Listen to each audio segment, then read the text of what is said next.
السلام علیکم ورحمۃ اللہ وبرکاتہ۔ بسم اللہ الرحمن الرحیم، الحمد للہ رب العالمین، والصلاة والسلام علی رسولہ الکریم محمد وعلی آلہ واصحابہ اجمعین، اما بعد۔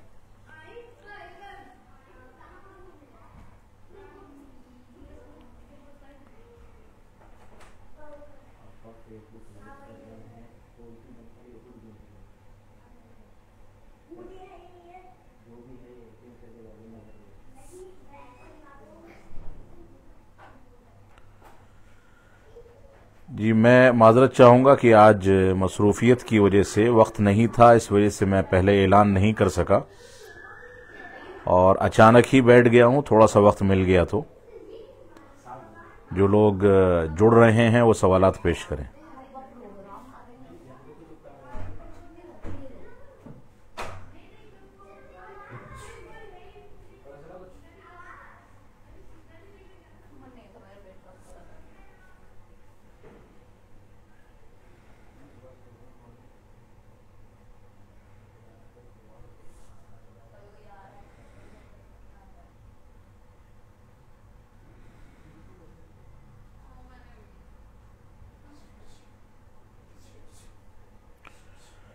پہلا سوال ہے فیصل احمد صاحب کا۔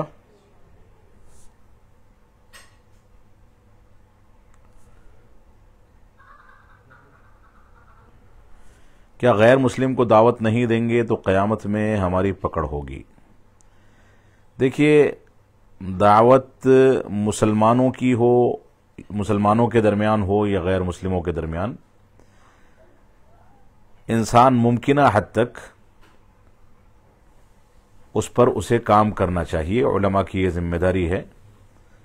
لیکن موجودہ دور میں ایک ماحول بنایا جا رہا ہے کہ دعوت صرف غیر مسلموں میں دی جائے گی، مسلمانوں کو نہیں دی جائے گی۔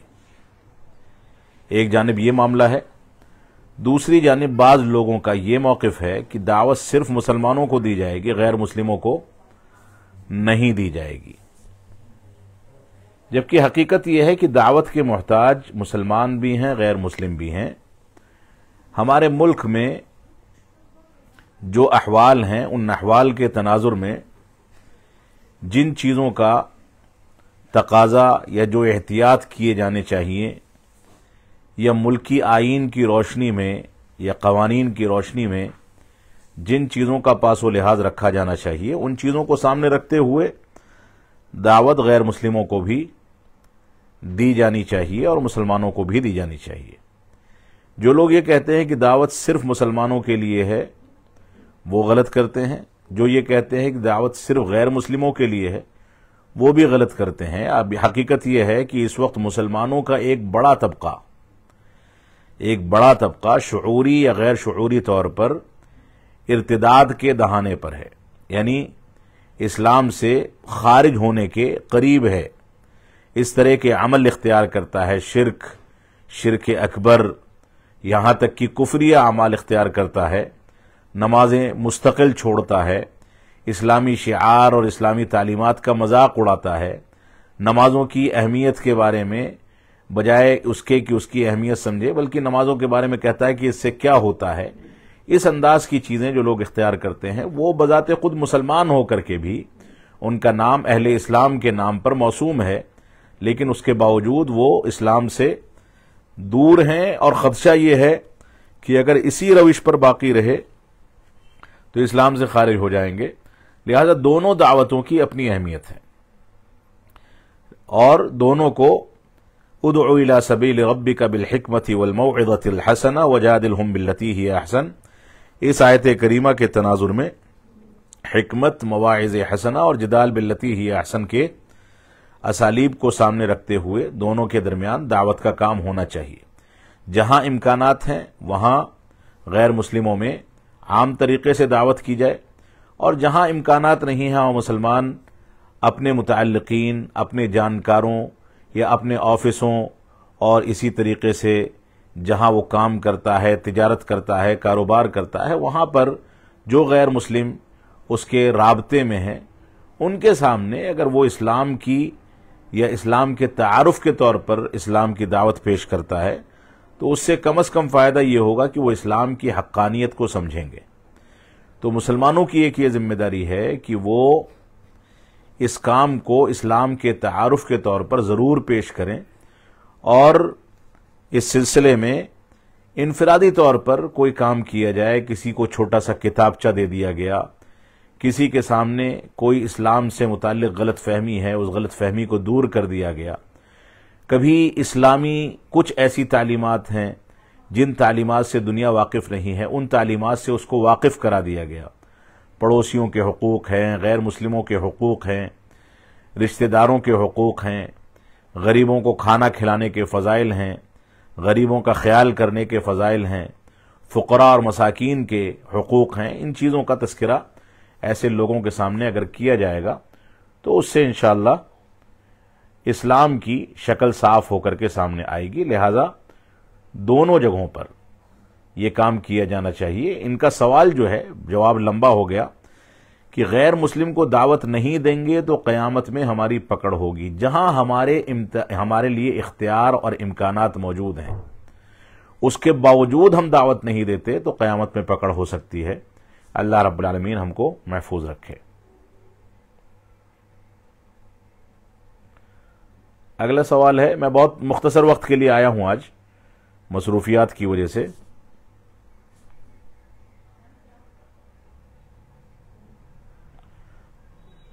اگلا سوال ہے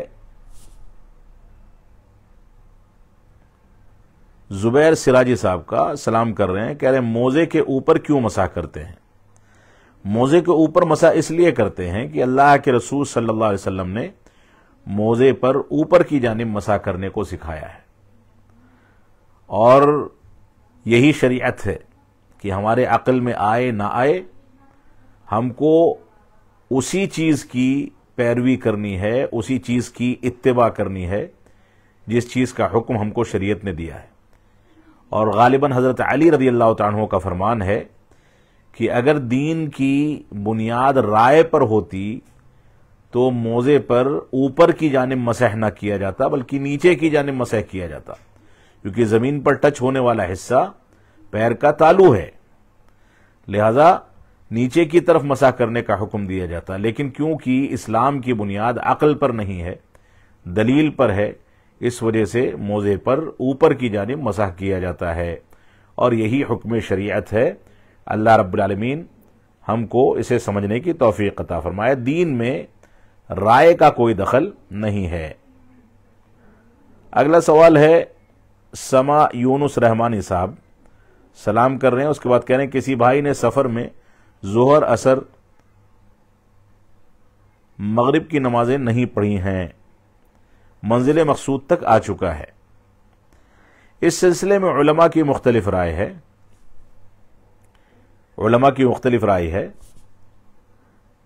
اچھا آگے سوال اور ہے، اپنی منزل تک آ چکا ہے، وہی آدمی عشاء کی نماز میں حاضر ہو گیا ہے۔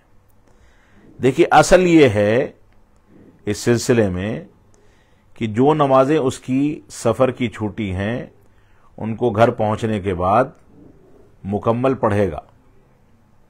اگرچہ بعض علماء نے کہا ہے کہ قصر نماز چھوٹی ہے تو قصر ہی قضا کرے گا، لیکن بہرحال بہتر اور راجح مسئلہ اور احوط مسئلہ یہی ہے کہ انسان گھر اگر پہنچ گیا ہے اور نماز قضا ہو چکی تھی تو جو نماز اصل میں جتنی رکعت ہے اتنی رکعت ادا کی جائے گی۔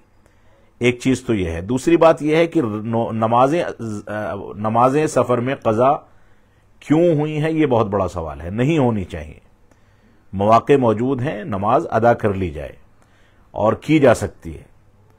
اب وہ آدمی آ کر کے عشاء کی نماز میں حاضر ہو گیا ہے، وہ عشاء کی نماز بھی اگر وہ حاضر ہو گیا ہے تو ایسی صورت میں وہ ظہر کی نیت سے عشاء کی نماز میں شامل ہو جائے گا، اگرچہ یہاں جہری اور سری کا فرق ہے، لیکن اگر نیت کر لیتا ہے تو دونوں نماز کی بظاہر کیفیت ایک ہی ہے رکعات کے لحاظ سے، لہذا وہ ظہر کی نیت کر کے عشاء پڑھ لے گا، اس کی عشاء ہوگی، امام جو پڑھا رہا ہے اس کی ظہر ہوگی، امام جو پڑھا رہا ہے اس کی عشاء ہوگی، اللہ اعلم بالصواب، اور اس کے بعد بقیہ نمازیں پوری کرے گا اور اخیر میں عشاء پڑھ لے گا۔ ترتیب باقی رہنی چاہیے، بہتر یہی ہے۔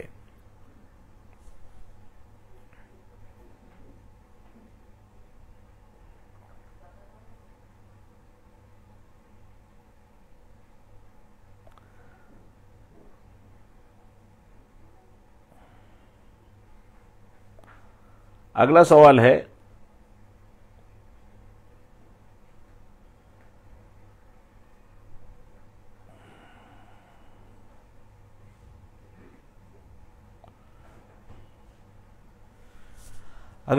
اخوانی خارجی کا علماء کو منافق اور بزدل کہنا کیسا ہے؟ کیونکہ آج کل یہ ٹرینڈ بن چکا ہے، کیا ایسے لوگوں کو موتوا بغیظکم کہہ سکتے ہیں؟ دیکھیے، یہ ٹرینڈ چاہے اخوانی خارجی کی جانب سے علماء کے بارے میں ہو یا کسی دوسرے کی جانب سے، علماء پر لعن طعن کرنا یا ان کو بزدل کہنا یا منافق کہنا، یہ سب فضول باتیں ہیں، یہ اتہام تراشی ہے، اور اس کے بارے میں قیامت کے دن سوال ہوگا۔ ہماری زبان سے جو الفاظ نکلتے ہیں ان کے بارے میں سوال کیا جائے گا۔ تو منافق کہنا یہ بذات خود حکم لگانا ہے، اور حکم لگانے کے سلسلے میں اسلام کا جو موقف ہے، شریعت اسلامیہ کا یا سلف صالحین کا، وہ موقف ہمارے سامنے ہونا چاہیے۔ منافق اگر کوئی کسی کو کہہ رہا ہے تو کیا اس نے اس کے دل کو چیر کر کے دیکھا ہے کہ وہ منافق ہے؟ بزدل اگر کہہ رہا ہے تو بزدل ہونے کا حکم کس بنیاد پر لگا رہا ہے؟ اصل تو یہ ہے کہ یہ صفات جو ہیں ان کا تعلق دل سے ہے، اور انسان ظاہر کا مکلف ہے، باطن کا مکلف نہیں ہے۔ اگر وہ ظاہر کے کسی عمل کو دیکھ کر کے باطن پر حکم لگاتا ہے تو اس پر اس کا مواخذہ ہوگا، الا یہ کہ اس کے اندر وہ صفت پائی جائے اور اس کی دلیل موجود ہو۔ اب یہاں پر تین چیزیں ہیں، ایک تو علماء پر منافق اور بزدل کا حکم لگانا، ایک عام آدمی پر بھی منافق اور بزدل کا حکم لگانا درست نہیں ہے۔ یہاں پر علماء پر لگا کر کے جرم کو مزید شدت اختیار ہو گئی، مزید جرم نے خرابی اختیار کر لی۔ ایک عام آدمی کو بھی ہم منافق اور بزدل نہیں کہہ سکتے، چہ جائے کہ کسی عالم دین کو منافق اور بزدل کہیں۔ اور یہ جیسا کہ کہہ رہے ہیں آج کل ٹرینڈ چل چکا ہے، تو کیا ایسے لوگوں کو موتوا بغیظکم کہہ سکتے ہیں؟ یقیناً ایک معنی کے لحاظ سے ایسا کہہ سکتے ہیں کہ تم اپنے غصے میں مر مٹ جاؤ، غصے میں مر مٹ جاؤ۔ حقیقت یہی ہے کہ یہ منافقت یا خارجیت جو ہے، جو علماء کو بدنام کرنے کا کام کرتی ہے، یہ حسد اور بغض و عناد کا نتیجہ ہے۔ ظاہر سی بات ہے ایسے لوگ اپنے حسد کو اور بغض عناد کو ان الفاظ کے ذریعے سامنے والے پر نفاق کا یا اسی طریقے سے اس طرح کا اتہام لگا کر کے اپنے دل کو ٹھنڈک پہنچانا چاہتے ہیں۔ ایسے لوگ آج سے نہیں ہیں، خود رسول اکرم صلی اللہ علیہ وسلم کے عہد مبارک سے اس طرح کے لوگ موجود ہیں۔ پہلے وہ نبی کو متہم کرتے تھے، پھر صحابہ کرام کو کیا، اس کے بعد تابعین کو کیا، تبع تابعین کو کیا، علماء کو کیا، علماء محدثین کو کیا، سب کو ان لوگوں نے متہم کیا ہے۔ یہ حقیقت میں ان کا موقف ہی یہی ہے، یہ حقیقت میں خود منافق اور بزدل ہیں کہ یہ دور سے بیٹھ کر کے علماء کو بدنام کرتے ہیں، اور ان کے اندر اتنی سکت نہیں ہے کہ دلائل کے ساتھ اور شریعت کی بنیادوں پر کسی کے سامنے کوئی حقیقت واضح کر سکیں۔ جب ان کے اندر اتنی صلاحیت اور سکت اور ہمت نہیں ہے، اتنی قوت نہیں ہے، تو یہ سمجھتے یہ ہیں کہ علماء کو بدنام کر دو اور علماء کو بدنام کرنے میں کامیاب ہو جاؤ گے تو اسلام بذات خود بدنام ہو جائے گا۔ لیکن حقیقت یہ ہے کہ علماء ربانی جو ہیں ان کے ساتھ رب کائنات کی نصرت ہے۔ ان لوگوں کا غیظ و غضب، اتہام تراشی، اس انداز کے الفاظ کا استعمال، یہ انہی لوگوں کو مبارک ہو، یہ حقیقت میں ان کی جانب لوٹ جاتا ہے۔ اللہ رب العالمین ایسے لوگوں کو ہدایت عطا فرمائے۔ اگلا سوال ہے، ایک تھا نقلی سنی، کہہ رہے ہیں عورت کا اپنے شوہر کے سامنے ناچنا کیسا ہے؟ دیکھیے، ناچ گانا یہ اصل میں اسلام نے اس سے روکا ہے۔ اگر وہ شریعت کے دائرے میں زیب و زینت اختیار کرنے اور خواتین کی فطری عادتوں میں شامل کچھ ایسی ادائیں ہیں جو شوہر کو لبھانے کے لیے اختیار کی جاتی ہیں، تو ایسی صورت میں اگر وہ انسانی اور شرافت کے دائرے میں رہتے ہوئے ہے تو کوئی حرج کی بات نہیں، ورنہ باقاعدہ جو موجودہ دور کے ناچ گانے ہیں یا ڈانس ہے جو فاسقوں کا طریقہ ہے، فاجروں کا طریقہ ہے، اور ایسے لوگوں کا طریقہ ہے جو لوگ اسلام کو بدنام کرنے کا ذریعہ ہیں، ان کی نقالی میں یا ان کے طریقے پر یہ سب چیزیں کی جائیں گی، تو اس سے انسان کا ایمان فاسد ہوگا اور ایمان کمزور ہوگا۔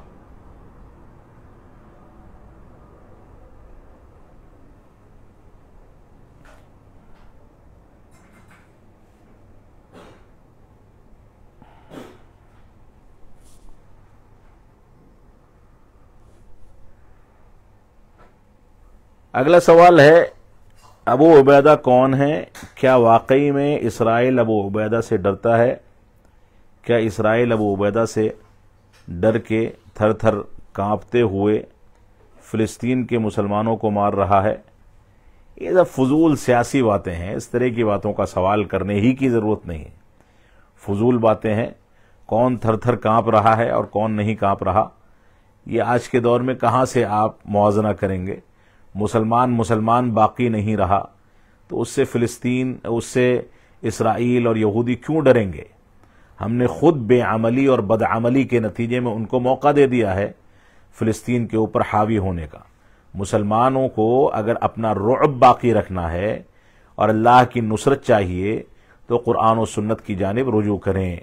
اب یہ کون آدمی ہے اور اسرائیل کے ساتھ اس کا کیا معاملہ ہے، یہ اللہ بہتر جانتا ہے، میں واقف نہیں ہوں، لیکن بہرحال میں سمجھتا ہوں کہ اس کا تعلق سیاسی سوال سے ہے اور سیاسی سوالات کو بہرحال نظر انداز کر دینا ہی بہتر ہے۔ انہی کا سوال ہے، اہل بدعت کا رد کرنا سلفیت ہے تو بڑے سلفی علماء خاموش کیوں ہیں؟ دیکھیے، اہل بدعت کا رد کرنا یہ علماء سلف اور قرآن و سنت کے حامل علماء کی بنیادی ذمہ داری ہے، اور یہ کہنا غلط ہے کہ بڑے سلفی علماء خاموش ہیں۔ بہت سے علماء اس میدان میں کام کر رہے ہیں۔ ہر عالم کا اپنا میدان ہوتا ہے، کوئی لکھنے پڑھنے کے میدان کا ہوتا ہے تو تحریروں میں رد کرتا ہے، کوئی صرف تدریس کے میدان کا ہوتا ہے تو تدریس کے دوران رد کرتا ہے، بچوں کو پڑھانے کے دوران رد کرتا ہے، کوئی خطابت کے میدان کا ہوتا ہے، اس کا اسلوب ٹھنڈا ہوتا ہے تو ہلکے پھلکے الفاظ میں رد کرتا ہے۔ تو ہر انسان کی اپنی ذمہ داری ہے، لیکن اگر کچھ علماء ایسے ہیں جو اہل بدعت پر رد نہیں کرتے اور اس کو اپنی ذمہ داری نہیں سمجھتے ہیں تو وہ غلط کر رہے ہیں، ان کو اس فریضے کو انجام دینا چاہیے اور اس پر توجہ دینی چاہیے۔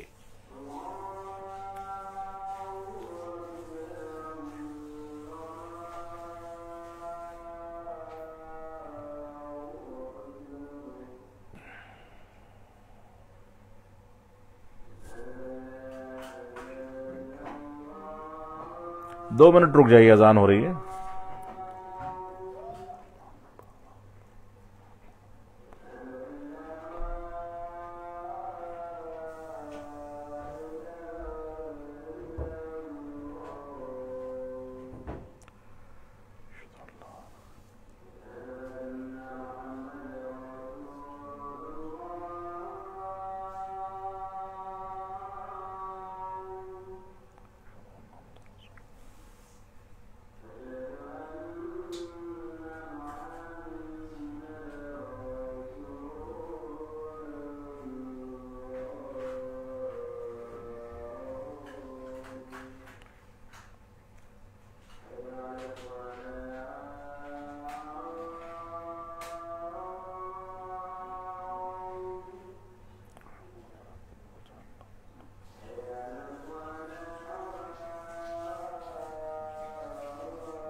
اگلا سوال ہے من انت حبیبی، کوئی نام ہے، وہ کہہ رہے ہیں سلام کر رہے ہیں، اس کے بعد سوال کر رہے ہیں کیا شہید زندہ ہے؟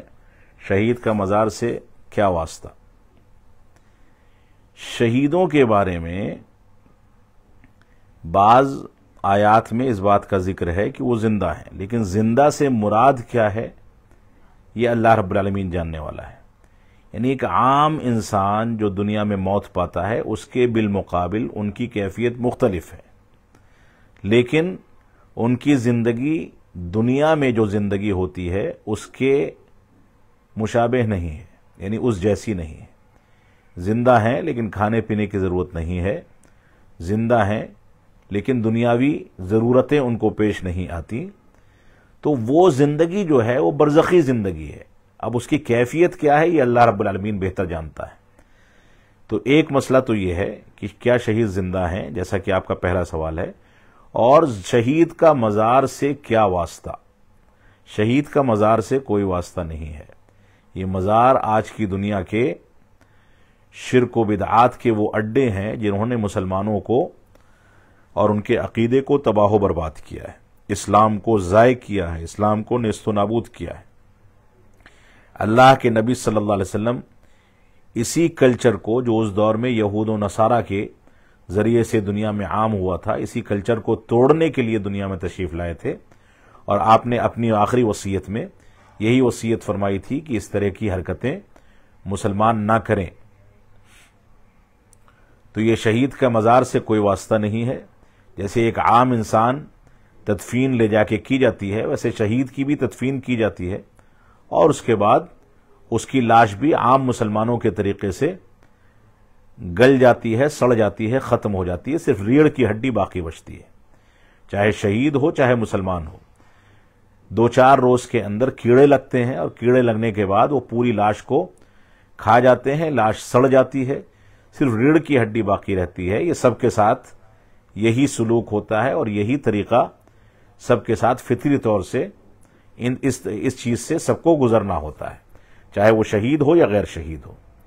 لہذا مزارات کا جو کلچر ہے، ایک قبر عام طریقے کی کچی جو ایک بالشت اونچی ہو، اس سے زیادہ اونچی نہ ہو، اس کے اوپر کوئی نام کا کتبہ نہ لگایا جائے، چونا گچ نہ کیا جائے، اس کو پکا نہ بنایا جائے، ان چیزوں کا خیال جو اسلامی تعلیمات ہے خیال کرتے ہوئے تدفین کر دی جائے۔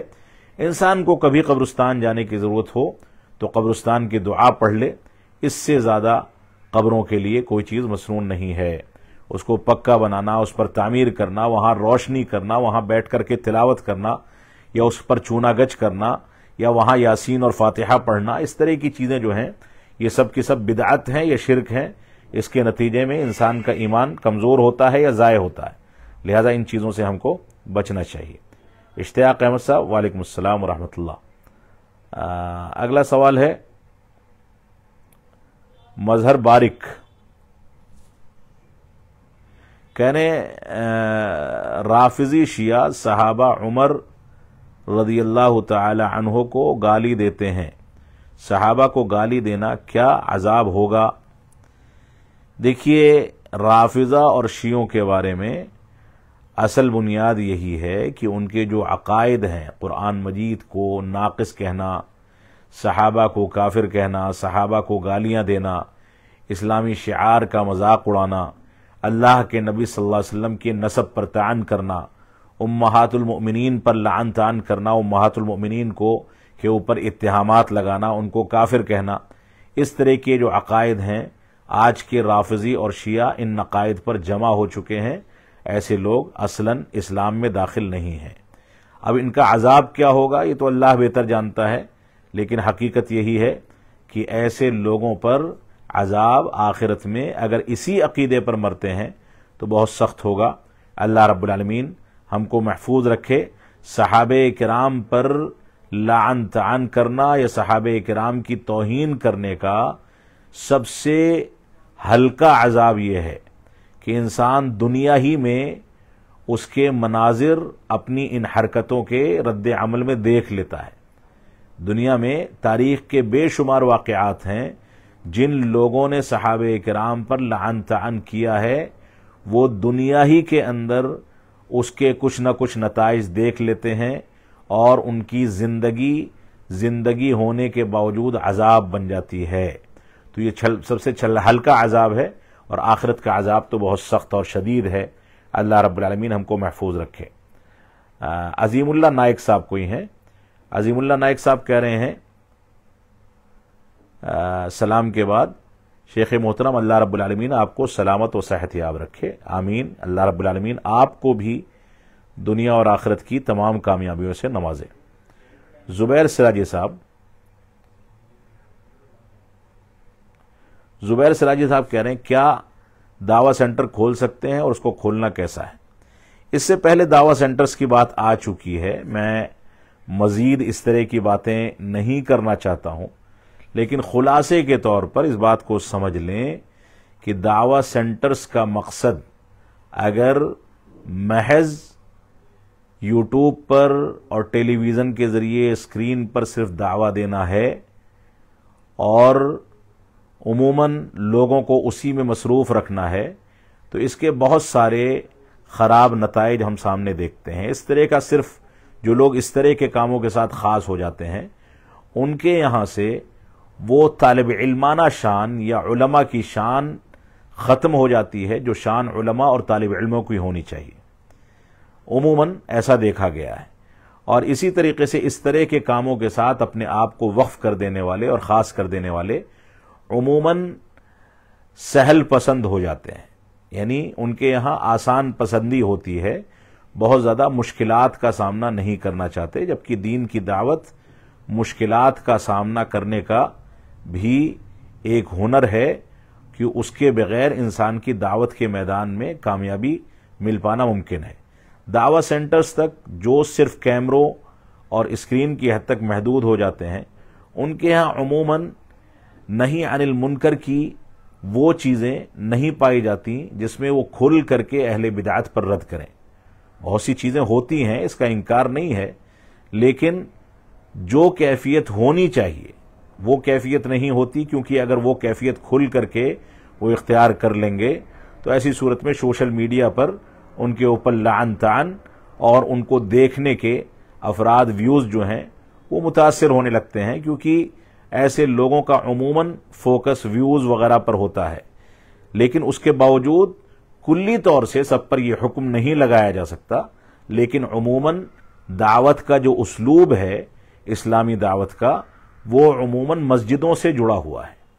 لہذا ہمیں مسجدوں سے دعوت و تبلیغ کے کام کو انجام دینا چاہیے. خطبات جمعہ ہیں، یومیہ دروس ہیں، لوگوں کے ساتھ انفرادی طور سے بیٹھ کر کے آمنا سامنا کر کے ان کے سوالات سننا، ان کو جوابات دینا، اور لوگوں کے ساتھ بیٹھ کر کے اتنا بے تکلف ہونا کہ وہ ہم سے دین کے بنیادی سوالات کریں اور ان کو سمجھایا جائے. انفرادی دعوت میں یہ تصور جو ہے، جو رسول اکرم صلی اللہ علیہ وسلم اور صحابہ اکرام کے دور میں تھا، یہ مساجد سے جڑا ہوا ہے. اور انفرادی دعوت کی جو تاثیر ہے، جو اس کے نتائج ہیں، وہ حقیقت میں اجتماعی دعوت کے تاثیر اور نتائج نہیں ہوتے. لہذا ہمیں انفرادی طور پر مساجد کو ایکٹیو کرنا چاہیے. لوگوں کے گھروں میں پہنچ کر کے جب ہمارے تعلقات ہیں، کبھی کسی کے ساتھ اٹھتے بیٹھتے ہیں، تو گھروں کے اندر بھی دروس کا اہتمام ہونا چاہیے. انفرادی طور سے لوگوں سے دعوتی تعلق بڑھایا جانا چاہیے تاکہ انفرادی دعوت کے اثرات زیادہ ہوں. آج جماعت کا ایک بڑا المیہ یہ ہے کہ جماعت نے اجتماعی دعوت کا اہتمام زیادہ کیا ہے، چاہے اسکرین کے ذریعے، چاہے کانفرنسوں کے ذریعے، چاہے بڑے جلسوں کے ذریعے. اس کا نتیجہ کیا ہوتا ہے کہ ایک عالم دین آ کر کے اپنے 1 گھنٹہ 2 گھنٹے کی خطابت پیش کرتا ہے اور اس کے بعد چلتا بنتا ہے، عوام سے ٹچ میں نہیں رہتا. عوام کے ذہن میں اس کی تقریر سن کر کے، اس کے دروس سن کر کے جو سوالات پیدا ہوتے ہیں، وہ سوالات کا جواب ان کو نہیں ملتا، جس کی وجہ سے وہ شبہات کا شکار ہو جاتے ہیں. تو انفرادی دعوت میں یہ فوائد ہیں. لہذا اس طرح کی چیزوں کو بہت زیادہ رواج دینے سے ہمیں بچنا چاہیے. یہ وسائل ہیں جدید دور کے، ان وسائل کو اختیار کرنا بھی محدود انداز سے، یہ شریعت کے دائرے میں رہتے ہوئے اور رنگینیوں سے اور فضول کی چمک دمک سے بچتے ہوئے، اسراف و تبذیر سے بچتے ہوئے ان چیزوں کو اختیار کرنا بھی ہماری مجبوری ہے، لہذا اختیار کیا جائے گا، لیکن اس کو شریعت کے دائرے میں رہتے ہوئے جس حد تک اختیار کیا جانا چاہیے اس حد تک اس کی جانب ہماری رغبت ہونی چاہیے۔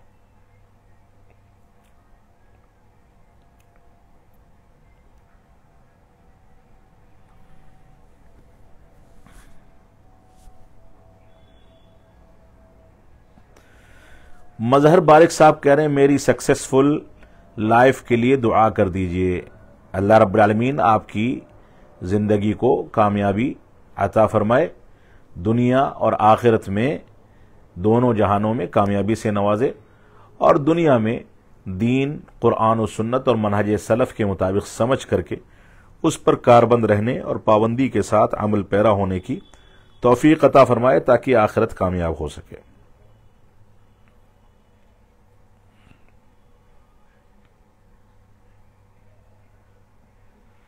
اگلا سوال ہے اشتیاق احمد صاحب کا۔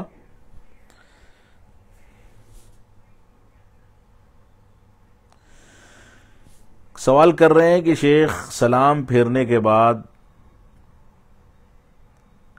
اللہ اکبر کہیں یا استغفر اللہ کہیں؟ دیکھیے بعض علماء کا موقف یہ ہے کہ استغفر اللہ ہونا چاہیے، جبکہ حقیقت یہ ہے کہ صریح روایتیں موجود ہیں، صریح احادیث موجود ہیں کہ اللہ کے نبی صلی اللہ علیہ وسلم کی نماز کے ختم ہونے کو صحابہ کرام اللہ اکبر کے ذریعے سے بھی پہچانا کرتے تھے۔ تو اللہ اکبر، استغفر اللہ، استغفر اللہ، استغفر اللہ، یہ کلمات ہیں، ثابت ہیں، لہذا تکبیر سے نماز ختم ہونے کے بعد ابتدا کی جائے گی۔ بعض لوگ استغفار کہتے ہیں، جبکہ حقیقت یہ ہے کہ تکبیر کی دلیل، صریح دلیل موجود ہے۔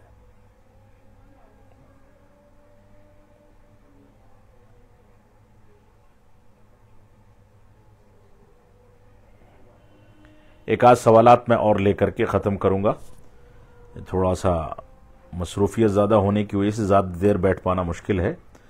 عبدالعزیز صاحب السلام علیکم کے بات کہہ رہے ہیں شیخ اللہ آپ کو حفاظت میں رکھے، حسد کرنے والوں سے محفوظ رکھے۔ شیخ آپ کو دیکھ کر بہت خوشی ہوتی ہے، اللہ تعالیٰ آپ کو اور ہم کو سب کو اسی خوشی کے ساتھ جنت میں جمع فرمائے۔ تو کہہ رہے ہیں بہت خوشی ہوتی ہے۔ شیخ سوال تھا کہ کوئی عمل کیسے ثابت ہوگا کہ یہ عمل سنت ہے یا بدعت؟ شیخ قرآن و سنت کی روشنی میں جواب دیجئے۔ دیکھیے سوال ان کا بہت قیمتی ہے، پہلے انہوں نے دعائیں دی ہیں، اللہ رب العالمین ان دعاؤں کو ان کے حق میں بھی قبول فرمائے۔ سوال بہت قیمتی ہے کہ یہ کیسے ثابت ہوگا کہ یہ عمل سنت ہے، اور یہ کیسے ثابت ہوگا کہ یہ عمل بدعت ہے؟ قرآن و سنت کی روشنی میں جواب دیجئے کہ سنت کس کو کہتے ہیں، اس بات کو سمجھ لیں۔ سنت کہتے ہیں ہر اس عمل کو جس پر قرآن و سنت اور صحابہ کرام کے اقوال کی دلیل موجود ہو، یعنی وہ عمل جو ثابت ہے کہ یہ عمل کیا جانا چاہیے اور اس پر صحیح دلیل موجود ہے، وہ عمل سنت ہے۔ اور بدعت کہتے ہیں اس عمل کو جو دین کے نام پر انجام دیا جاتا ہے لیکن اس عمل پر قرآن و سنت کی کوئی دلیل موجود نہیں ہے، یہ فرق ہے۔ تو سنت جو ہے ثابت شدہ عمل، اللہ کے نبی صلی اللہ علیہ وسلم نے جس کو انجام دیا ہو اور صحابہ کرام نے جس کو برت کر کے دکھایا ہو، اور قرآن مجید سے بھی اس کی دلیل ملتی ہو یا نہ ملتی ہو، بہرحال اللہ کے نبی صلی اللہ علیہ وسلم سے دلیل موجود ہے، تو یہ ضروری نہیں کہ قرآن سے بھی اس کی دلیل موجود ہو، صحابہ کرام کا عمل اور عملی تطبیق اس پر موجود ہو۔ تو دین اصل میں، یہ سنت اصل میں اس چیز کو کہا جاتا ہے جو چیز رسول اکرم صلی اللہ علیہ وسلم سے ثابت ہو، یا دوسرے الفاظ میں آپ یہ کہہ سکتے ہیں کہ مسنون عمل یا سنت عمل وہ ہے جو قرآن و حدیث سے ثابت ہو اور فہم سلف صالحین پر سے اس کا ثبوت ملتا ہو یا اس کا طریقہ ثابت ہو، یعنی قرآن و سنت کو فہم سلف کے مطابق سمجھنا، اور اس سے جو نتائج یا جو عمل ثابت ہوتے ہیں وہی عمل سنت ہے۔ اور جو چیزیں دین کے نام پر انجام دی جاتی ہیں لیکن اس کی دلیل موجود نہیں ہے، نہ عمل صحابہ سے، نہ قرآن سے، نہ سنت سے، تو ایسی صورت میں وہ عمل بدعت ہے اور اس کو انجام دینا ہلاکت کا باعث ہے۔ اسلام اس پر بہت سخت موقف اختیار کرتا ہے، لہذا اس تفصیل کو اپنے سامنے رکھیں۔ اللہ رب العالمین آپ کو سنت کا سچا خادم بنائے اور اس کی پیروی کرنے کی توفیق عطا فرمائے۔ مظہر بارک صاحب کہہ رہے ہیں استغفر اللہ کی فضیلت کیا ہے؟ بہت سارے فضائل ہیں استغفر اللہ کے، استغفار کے۔ اللہ کے نبی صلی اللہ علیہ وسلم ہر مجلس میں استغفار اختیار کیا کرتے تھے۔ استغفار کی وجہ سے انسان کے درجات بلند ہوتے ہیں، اور بھی بہت سارے فضائل ہیں جو مستقل درس کی حیثیت سے کبھی ضرورت ہوئی تو پیش کیے جا سکتے ہیں۔ توفیق نور صاحب کہہ رہے ہیں سلام کے بعد سمندری جانور کے بارے میں آپ تھوڑا بتا دیں، کون سا جانور حلال ہے اور کون سا حرام؟ سمندر کے وہ تمام جانور حلال ہیں جو سمندر کے اندر زندگی گزارتے ہیں۔ ہر وہ جانور جو محض سمندر کے اندر زندگی گزارتا ہے، پانی میں رہتا ہے، پانی کے باہر نہیں رہتا۔ کچھ جانور ایسے ہیں جو اندر بھی رہتے ہیں، پانی میں بھی، اور باہر بھی رہتے ہیں۔ تو ایسے جانور جو پانی میں بھی رہتے ہیں اور اندر بھی رہتے ہیں، باہر بھی رہتے ہیں، ایسے جانوروں کے لیے جب تک کوئی دلیل نہ مل جائے جب تک وہ حلال نہیں ہوں گے۔ لیکن وہ جانور جو صرف پانی میں رہتے ہیں اس کے بارے میں دلیل موجود ہے، هو الطہور ماؤہ الحل میتتہ۔ اللہ کے نبی صلی اللہ علیہ وسلم نے فرمایا کہ اس کا پانی پاک ہے، پاک کرنے والا ہے، اور اس کا مردار حلال ہے، یعنی اس میں مرا ہوا کوئی جانور بھی مل جائے تو حلال ہے، یعنی جو اسی کا رہنے والا ہو۔ لیکن جو جانور اس میں بھی رہتے ہیں، باہر خشکی پر بھی رہتے ہیں، پانی کے اندر بھی رہتے ہیں، باہر بھی رہتے ہیں، ان جانوروں کے بارے میں تفصیل ہے۔ بہت سے جانور ایسے ہیں جو حرام ہیں، اور کچھ جانور ایسے بھی ہیں جو حلال ہو سکتے ہیں، جیسے کیکڑا ہے، باہر بھی رہتا ہے، اندر بھی رہتا ہے، یہ حلال ہے۔ لیکن میڈک ہے، مگرمچھ ہے، اس طرح کے جانور جو ہیں وہ حلال نہیں ہے بلکہ حرام ہیں۔ تو اس میں تفصیل ہے، جس جانور کے بارے میں سوال کرنا ہے اس جانور پر اگر وہ جانور دونوں جانب رہتا ہے تو اس پر نام لے کر کے پوچھا جا سکتا ہے۔ مظہر بارک صاحب کہہ رہے ہیں تہجد کی نماز پڑھنے والے اللہ کا کیا انعام دیں گے؟ دیکھیے، تہجد کی نماز بذات خود یہ انسان کے نیک، متقی اور پرہیزگار ہونے کی ایک علامت ہے۔ دوسری بات یہ ہے کہ تہجد کا وقت جو ہے اس میں انسان نماز پڑھتا ہے تو وہ اپنے اللہ سے خلوت میں ہوتا ہے، یعنی اللہ رب العالمین اس کی باتوں کو سنتا ہے، اور اس میں ریاکاری کے امکانات کم سے کم ہوتے ہیں۔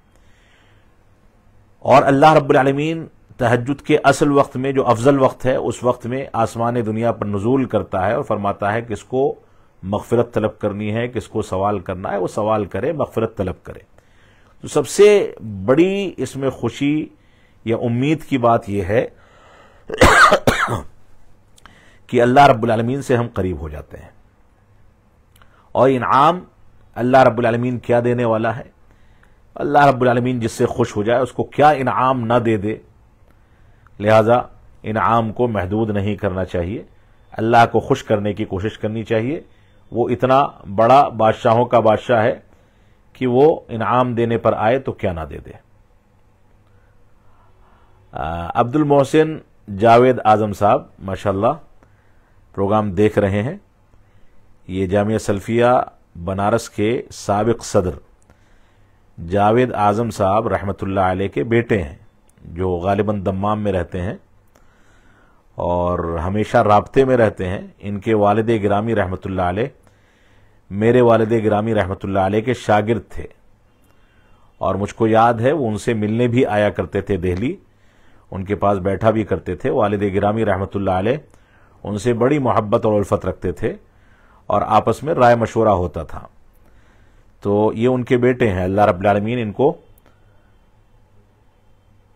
دونوں جہانوں میں کامیابی سے نوازے۔ اظہر جمال صاحب سلام کر رہے ہیں، کہہ رہے ہیں کیا کسی ایسی کمپنی میں کام کرنا جائز ہے جہاں حلال و حرام دونوں طرح کے کام ہوتے ہوں، لیکن ایک آفس میں ڈاٹا پروسیسنگ جاب ہے. اب یہ ایک ایڈوائزری فرم ہے جو شیئر مارکیٹ میں کام کرتی ہے، تو یہاں جو بھی ڈاٹا آتا ہے اس کو پروسیس کر مینج کرنا ہوتا ہے. دیکھیے اظہر جمال صاحب اس بات کو سمجھ لیں، اللہ رب العالمین کا فرمان ہے وَتَعَاوَنُوا عَلَى الْبِرِّ وَالتَّقْوَى وَلَا تَعَاوَنُوا عَلَى الْإِثْمِ وَالْعُدْوَانِ. نیکی اور تقوی کے کاموں میں اللہ کی مدد کرو، ایک دوسرے کا تعاون کرو، اور گناہ کے کاموں میں اور عداوت کے کاموں میں ایک دوسرے کا تعاون مت کرو.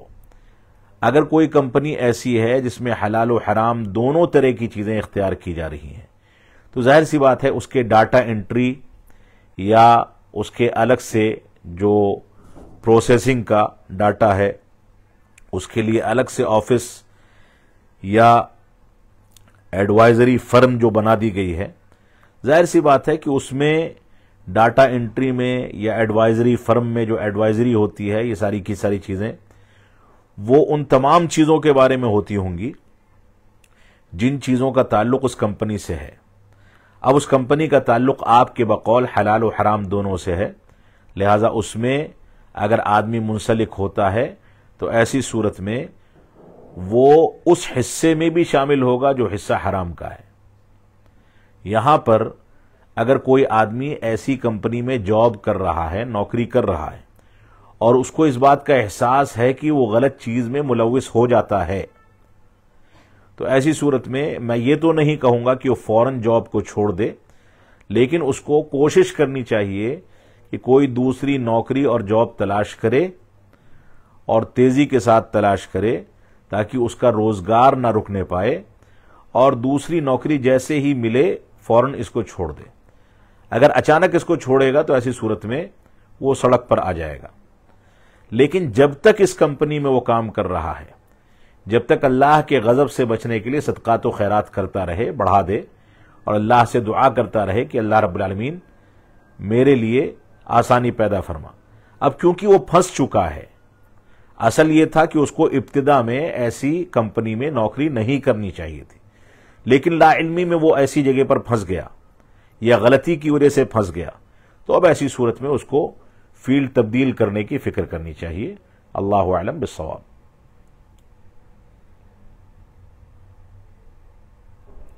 آخری سوال میں لے لوں. محمد شعیب صاحب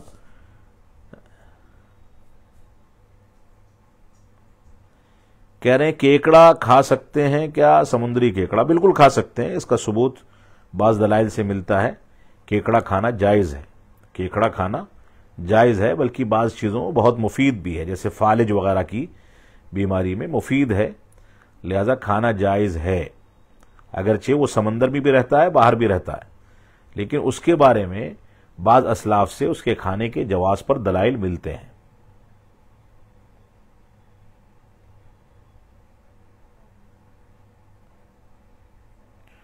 سید حسنین رضا صاحب سلام کر رہے ہیں، تشہد میں انگلی کو حرکت پورے اتحیات میں ہلانا ضروری ہے؟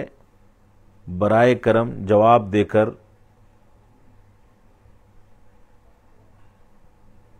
دیکھیے تشہد میں انگلی کو ہلانے کا جو تعلق ہے وہ غالباً صحیح مسلم کی حدیث ہے، جس میں اللہ کے نبی صلی اللہ علیہ وسلم فرماتے ہیں کے بارے میں صحابہ کرام فرماتے ہیں وَكَانَ يَدْعُو بِهَا، یعنی شہادت کی انگلی کے ذریعے سے اللہ کے نبی صلی اللہ علیہ وسلم دعا کرتے تھے. یعنی تشہد میں دعائیہ کلمات جو ہیں ان دعائیہ کلمات پر یہ انگلی حرکت دیا کرتے تھے، اس انگلی کو حرکت دیا کرتے تھے. اور بعض روایات میں ملتا ہے کہ اس انگلی کی حرکت شیطان کے لیے ویسے ہی کاری ضرب یا شدید مار کی کیفیت پیدا کرتی ہے جیسے کسی کو لوہے سے مارا جائے. لہذا انگلی کو حرکت دینا یہ ایک قوی سنت ہے جو شیطان کے لیے مار کا باعث بھی ہے. لہذا شیطان کو ذلیل کرنے کے لیے اور سنت پر عمل کرنے کے لیے اس عمل کا اہتمام ہونا چاہیے. اب یدعو بہا کا جو لفظ ہے یعنی اس کے ذریعے دعا کرتے تھے، اس میں کئی سارے امکانات ہیں. پورے تشہد کے جو بھی الفاظ اور کلمات ہیں، ان کلمات اور الفاظ میں جہاں بھی دعائیہ تصور پیدا ہوتا ہے وہاں پر انگلی کو حرکت دی جائے. اور یہ تصور حقیقت یہ ہے کہ پورے تشہد میں پایا جاتا ہے، یعنی پورا تشہد جو ہے وہ دعائیہ کلمات پر مبنی ہے، لہذا شروع سے اخیر تک اگر کوئی حرکت دیتا ہے تو کوئی حرج کی بات نہیں ہے. اور اگر کوئی صرف محض چند دعائیہ کلمات پر ایسا کرتا ہے تو بھی کوئی حرج کی بات نہیں ہے. دونوں طریقے میں کوئی مذاقہ نہیں ہے، انشاءاللہ دونوں طریقے اختیار کیے جا سکتے ہیں.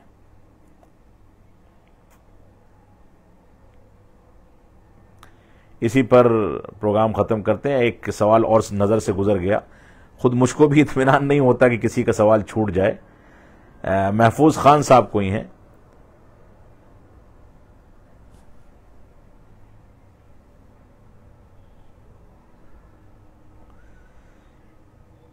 ان کا سوال ہے، پچھلے کچھ دن پہلے میں نے کچھ ملاحظات ذکر کیے تھے اور اس پر یہ کچھ چیزیں پوچھ رہے ہیں.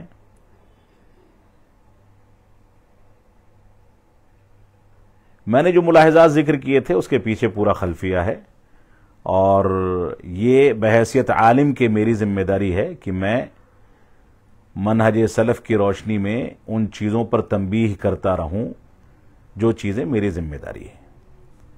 لہذا اس کو ہمیں اپنی انا پر نہیں لینا چاہیے. اللہ رب العالمین ہم کو توفیق عطا فرمائے. توفیق نور صاحب کہہ رہے ہیں کہ آج کل ایک آن لائن تجارت چل رہی ہے جس میں سب ایک دوسرے کو جوڑتے ہیں، جو جوڑتا ہے اس کا کچھ روپیہ ملتا ہے، تو ایسی تجارت کرنا کیسا ہے؟ اس طرح کی چیزوں کی جب تک تفصیل سامنے نہ ہو جب تک جواب دے پانا ممکن نہیں ہے. کسٹمر بنانے یعنی کسی کمپنی کے آپ ایجنٹ ہو گئے اور آپ اس کے پروڈکٹس کو یا اس کے سامان کو بیچنے کے لیے کسٹمر تلاش کرتے ہیں. آج کل یہ طریقہ بہت چل رہا ہے، کسٹمر تلاش کرتے ہیں کہ اس کا سامان زیادہ سے زیادہ بکے. آپ اپنے گھر کے 5 آدمیوں کو ممبر بنا دیں یا آس پاس کے 5 لوگوں کو ممبر بنا دیں، 10 لوگوں کو ممبر بنا دیں، تو کمپنی یہ آفر دیتی ہے کہ آپ جتنے زیادہ ممبر بنائیں گے اس کا پروڈکٹ اتنا زیادہ بکے گا. لہذا ممبر بنانے کے نتیجے میں کمپنی آپ کو کچھ فائدہ دیتی ہے یا کچھ کمیشن دیتی ہے. بظاہر اگر صرف یہی اتنا ہے تو اس میں انشاءاللہ کوئی حرج کی بات نہیں ہے، ورنہ تفصیل سے جواب تفصیل آنے کے بعد ہی دیا جا سکتا ہے. اللہ اعلم بالصواب، وصلی اللہ علی نبینا محمد وعلی آلہ وصحبہ وسلم، والسلام علیکم ورحمۃ اللہ وبرکاتہ.